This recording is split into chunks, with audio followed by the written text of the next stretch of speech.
Hello children, today we'll be doing 8th standard social studies history, first chapter sources. In this chapter you will be learning about sources required to the study of history, types of sources of history, importance of the archaeological sources, importance of the inscription, importance of the oral sources in history. History is a systematic study of the past. So what is history? It is a very planned study of past. History is written on the basis of sources. How is history written? Basis of sources. Hence, there is no source, no history. If we don't get these sources, there is no history. Is the stance of the history. Historians is like a advocate. The advocates present in the arguments on the basis of followed evidences and sources related to the case. Similarly, historians collect the sources. historians ಏನಿರ್ತಾರೆ advocates ಥರ ಇರ್ತಾರೆ. Advocates ಏನು ಮಾಡ್ತಾರೆ, ಸೋರ್ಸಸ್ನ collect ಮಾಡ್ತಾರೆ, subject them to critical examination. Examine ಮಾಡ್ತಾರೆ, ನಮಗೆ ಏನು ಸೋರ್ಸ್ ಸಿಕ್ಕಿದೋ ಅದನ್ನು ಎಕ್ಸಾಮಿನ್ ಮಾಡ್ತಾರೆ, ಅನಲೈಸ್ ಮಾಡ್ತಾರೆ, ಆ್ಯಂಡ್ ಆಮೇಲೆ ಹಿಸ್ಟ್ರಿ ಬರೆಯೋದು. ಎಕ್ಸಾಮಿನೇಷನು ಅನಲೈಸೇಷನು ಏನು? ಫಾರ್ ಎಕ್ಸಾಂಪಲ್, ಈಗ ನಮಗೆ ಕಾಯಿನ್ ಸಿಕ್ಕರೆ ಅದು ಎಷ್ಟು ಹಳೆಯದು, ಆಮೇಲೆ ಯಾವ ಕಾಲದ್ದು, ಯಾವ ಆಡಳಿತದಲ್ಲಿ ಬಂದಿರುವಂಥದ್ದು, ಇದನ್ನೆಲ್ಲ ಅನಲೈಸ್ ಮಾಡಿಬಿಟ್ಟು history ಬರೀಬೇಕಾಗುತ್ತೆ. whenever direct sources are not available, they need to make assumptions based on the available sources. ನಮಗೆ ಡೈರೆಕ್ಟಾಗಿ ಡೀಟೇಲ್ಸ್ ಸಿಗ್ತಾ ಇದ್ದರೆ ಅಂಥ ಟೈಮಲ್ಲಿ ನಾವೇನು ಮಾಡ್ತೀವಿ, ಅಸಂಪ್ಷನ್ಸ್ ಮಾಡ್ಕೊಳ್ತೀವಿ, ಊಹೆಗಳನ್ನ ಮಾಡ್ಕೊಳ್ತೀವಿ based on the available sources. Hence, often an event is analyzed from different perspectives by different historians. ಈಗ ನಾನು ಒಂದು ವಸ್ತು ನೋಡ್ತಾ ಇದ್ರೆ ಅದು ನನಗೆ ಬೇರೆ ಥರ ಕಾಣಿಸುತ್ತೆ, ಇನ್ನೊಬ್ಬರಿಗೆ ಇನ್ನೊಂದು ಥರನೇ ಕಾಣಿಸ್ತಾ ಇರ್ಬೋದು. ಇದನ್ನೆಲ್ಲ ಬೇಸ್ ಮಾಡಿಕೊಂಡು ಒಂದು ಕನ್ಕ್ಲೂಷನಿಗೆ ಬಂದು ಹಿಸ್ಟ್ರಿನ ಬರೀತಾರೆ. ಓಕೆ, ಸೋರ್ಸ್ ಅಂದರೆ ಏನು? What is a source? Human beings had created money facilitates to lead the life since ancient times. Human beings ಅವರ ಜೀವನವನ್ನು ಮುಂದೂಡ್ಕೊಳ್ಳೋದಕ್ಕೆ ಏನ್ಷಿಯಂಟ್ ಟೈಮಲ್ಲಿ ಎಷ್ಟೊಂದು ಕ್ರಿಯೇಟ್ ಮಾಡ್ಕೊಂಡಿದ್ರು. If the things used by human beings in the past have remained, ನಮ್ಮ ಪೂರ್ವಿಕರು use ಮಾಡಿರುವಂಥ ವಸ್ತುಗಳು ಇನ್ನೂ ಉಳಿದಿದ್ರೆ, then they are called the sources.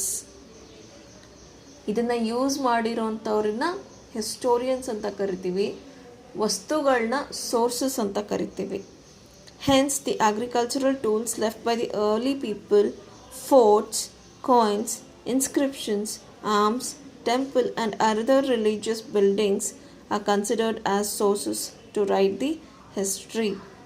Similarly, the written documents and literary works are the main sources of history. The materials needed for writing of history are the primary sources. These sources can be divided into two.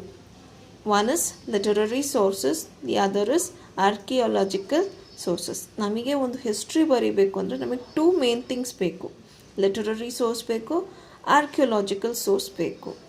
knowing about the literary source, there are two types of literary sources: written literature, oral literature. Literary sources ಬಂದ್ಬಿಟ್ಟು ಮತ್ತೆ two sources ಆಗಿ divide ಮಾಡಿದ್ದಾರೆ, ಒಂದು return, ಒಂದು oral. Return ಬಂದ್ಬಿಟ್ಟು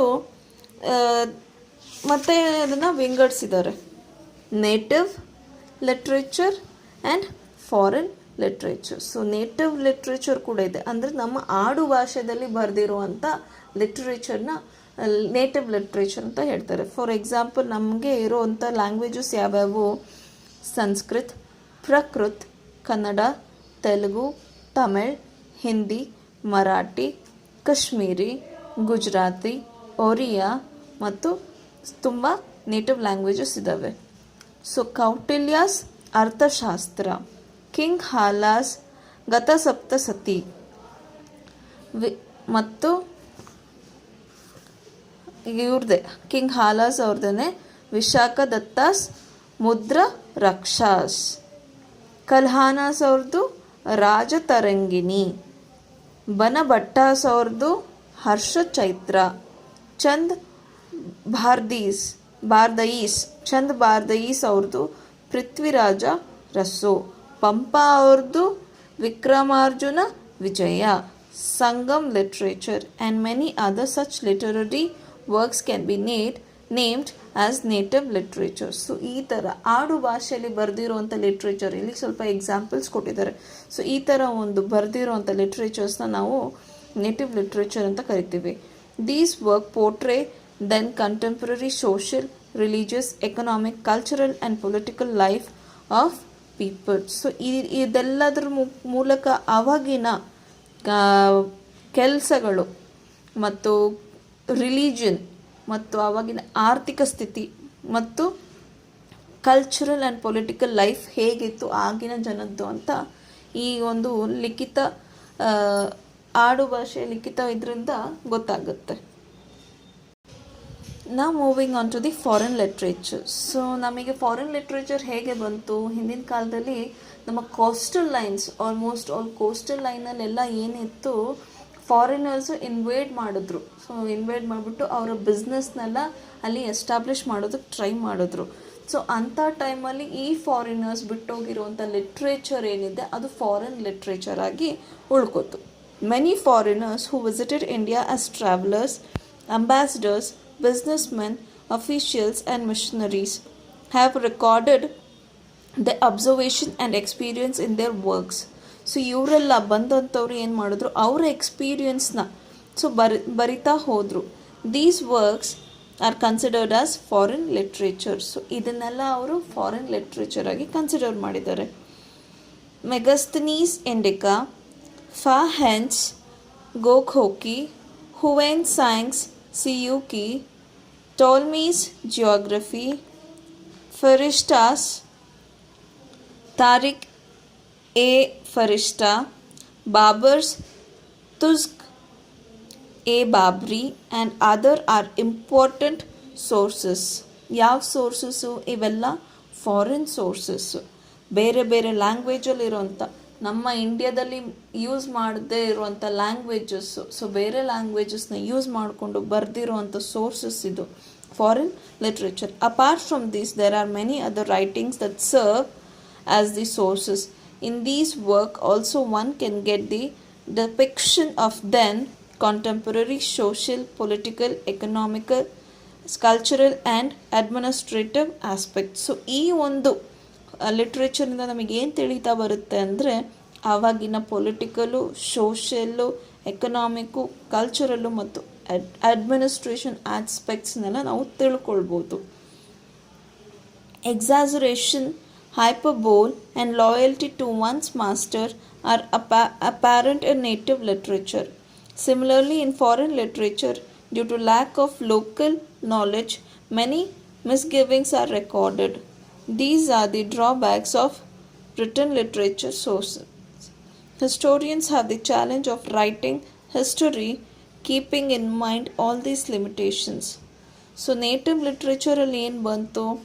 so ನಮಗೆ ಆ ಆಡು ಭಾಷೆ ತಿಳಿದಿರೋದ್ರಿಂದ ನಾವು ಕರೆಕ್ಟಾಗಿ ಬರಿತಾ ಇದ್ವಿ. ಸೊ ಫಾರಿನ್ ಲಿಟ್ರೇಚರ್ ಏನಾಯಿತು, ಅಲ್ಲಿ ಇರುವಂಥ ಆಡು ಭಾಷೆ ಫಾರಿನರ್ಸಿಗೆ ಬರ್ತಾ ಇರಲಿಲ್ಲ. ಸೊ ಅವ್ರೇನು ಮಾಡ್ತಾಯಿದ್ರು, ಅವ್ರಿಗೆ ತಿಳಿದಿದ್ದನ್ನು ಮತ್ತು ಮಿಸ್ಕನ್ಸೆಪ್ಷನ್ ಆಗಿರೋದನ್ನು ಇದನ್ನೆಲ್ಲ ಮಿಸ್ಗಿವಿಂಗ್ಸ್ನ ರೆಕಾರ್ಡ್ ಮಾಡ್ತಾಯಿದ್ರು. ಸೊ ಹಾಗಾಗಿ ನಮಗೆ ಈ ಫಾರಿನ್ ಲಿಟ್ರೇಚರ್ ಏನನ್ನೋದು ಅದು ಸ್ವಲ್ಪ ಲಿಮಿಟೇಷನ್ಸಲ್ಲಿ ತೊಗೊಳ್ಬೇಕಾಯಿತು. ಬಿಕಾಸ್ ಅದು ಪೂರ್ತಿಯಾಗಿ ಕರೆಕ್ಟ್ ಆಗಿರಲಿಲ್ಲ, ಅವ್ರಿಗೆ ತಿಳಿದಿರುವಂಥದ್ದನ್ನು ಬರಿತಾಯಿದ್ರು. ಸೊ ಹಂಗಾಗಿ ಸೊ ಈ ಥರ ಆಯಿತು. ಸೊ ನೆಕ್ಸ್ಟ್ ಬಂದುಬಿಟ್ಟು ಓರಲ್ ಲಿಟ್ರೇಚರ್ ನೆಕ್ಸ್ಟ್ ಕ್ಲಾಸಲ್ಲಿ ಕಂಟಿನ್ಯೂ ಮಾಡೋಣ.